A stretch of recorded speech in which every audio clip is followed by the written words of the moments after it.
Here's the new VR games coming to you in July. Up first on July the 5th is Circus by Inconspicuous Creations. Now I had to watch this trailer about 5 times because there is a lot going on here. Essentially, this is a VR multiplayer game show where you'll be able to compete in a load of different activities. That could be dodging cannonballs, juggling bombs, or some sort of bumper car action. To me, this is really giving me all-in-one sports vibes, but with circus-like events. Right now, it looks like it'll be coming to Quest in early access on the 5th, but they do have a Steam page too, and a tag for cross-platform multiplayer, so be ready for that in the future. Spin Rhythm XD is getting official VR support. Now this is an already incredibly positively received flat screen game with almost 4,000 reviews and 97% upvotes. And I gotta admit, the way they did this trailer has me kinda hyped. It's kinda giving me Beat Saber vibes but with DJ controls, and while the actions do look quite wristy with a lot of flicking, I bet in VR this will get your feet tapping and burning a whole lot more calories. Up next we have another very successful flat screen game getting a VR port, but this time to the Quest. It's the Exit 8 VR by Kotaki Create and My Dearest. Now I never played the flat screen version of this, but I am very excited for this one. It's a short walking simulator where you are trapped in an endless underground passageway. The gameplay is pretty simple.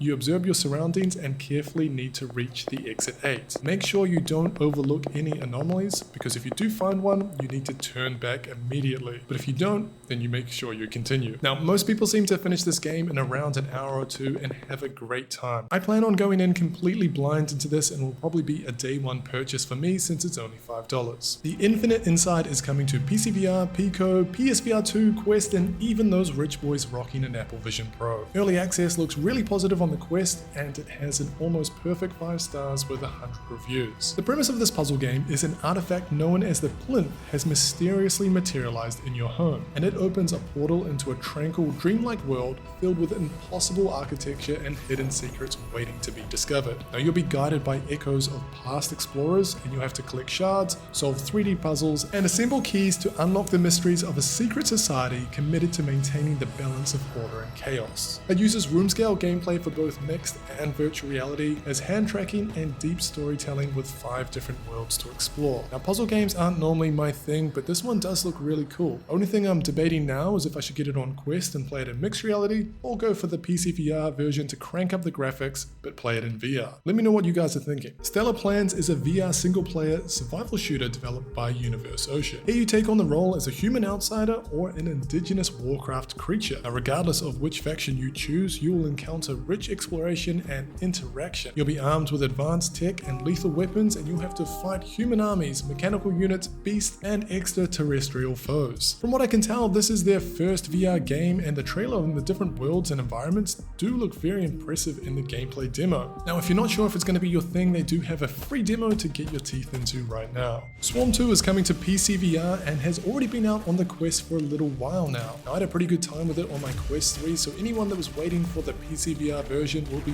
very happy. Now this is obviously the sequel to the roguelike shooter built for VR. Here you'll use your grapple gun to experience some unique movement, climb the leaderboards, and experience weekly challenges. It's most commonly referred to as Spider-Man with guns, and right now it has a 4.5 out of 5 stars on the Meta store. On the 19th of July, Tomb Explorers by Salataris Games is leaving early access and getting a full release on Steam. Tomb Explorer VR is an adventure game where you'll have to navigate and explore ancient ruins and tombs. In their own trailer, they used the Tomb Raider and Uncharted hashtags, so it looks like it's going to be heavily inspired by those franchises. Now this is a VR only game where you'll need to utilize various physical movements such as walking, crouching, jumping, climbing, dodging, sliding, and zip lining, and even using a whip like Indiana Jones to hang over ledges and navigate through each unique environment. Ultimately, you'll be solving puzzles, unlocking ancient mechanisms, avoiding dangerous traps, and discovering hidden passageways to obtain valuable artifacts located all around the globe. And once again, they do have a demo, so if you want to try before you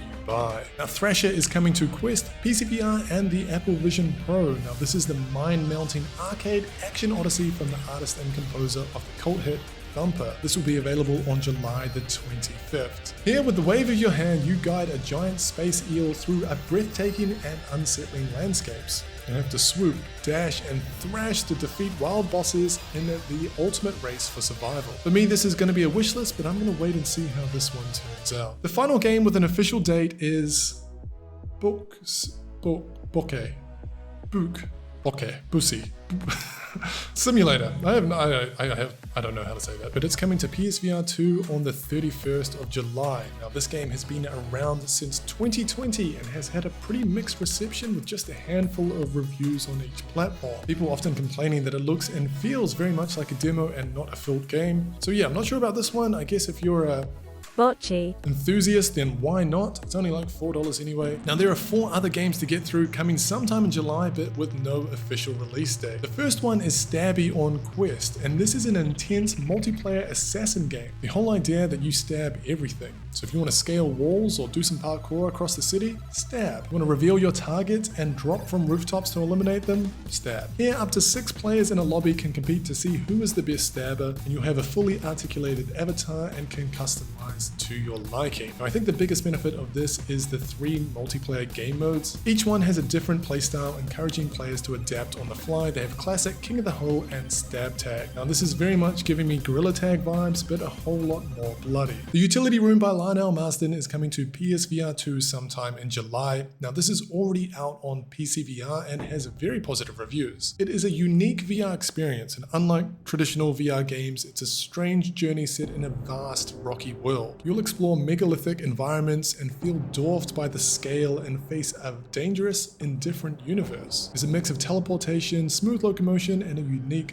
leaping mechanics. You'll have to navigate this eerie cosmic landmark maintained by the mysterious Bin Man. Definitely ideal for fans of experimental or atmospheric horror games and those seeking an immersive, otherworldly adventure. I think one of the biggest and coolest points of this game is just the scale and sheer size of the objects in this world. The developer actually released a real size comparison in 3D, which is pretty wild. Tiny Archers is a VR tower defense game, and it's already available on Quest in early access, but is now coming to PCVR and Pico. Now here you'll step into the shoes of the kingdom's top archer, and it's your job to defend waves of goblins and orcs. So you'll battle diverse landscapes, strategize in a 360-degree battlefield, and hone your skills with a variety of bows and special arrows. You'll get to engage in epic adventures, complete side quests, and climb the leaderboards. And now finally, and probably the biggest game on this list, is Zero Caliber 2, coming to the Quest and PCVR. Now the Quest has a pre-order with a coming sometime in July tag, while the Steam doesn't have an official date. But here we've been told to prepare for the ultimate VR shooting adventure. Xreal Games has built on the success of the original and taken your feedback to create a mind-blowing experience. We'll get to enjoy cinematic action, intense explosions, and a vast arsenal of unlockable weapons. So you can dive into this single player or in a co-op campaign, face off in PvP, and tackle zombies. Now this is going to have native mod support, and the sequel definitely does look promising. I know reviews around Gamebit were mixed to say the least, so we'll just have to wait and see. But yeah, I want to hear from you guys. What are you looking forward to the most? Let me know in the comment section down below, and see you next time.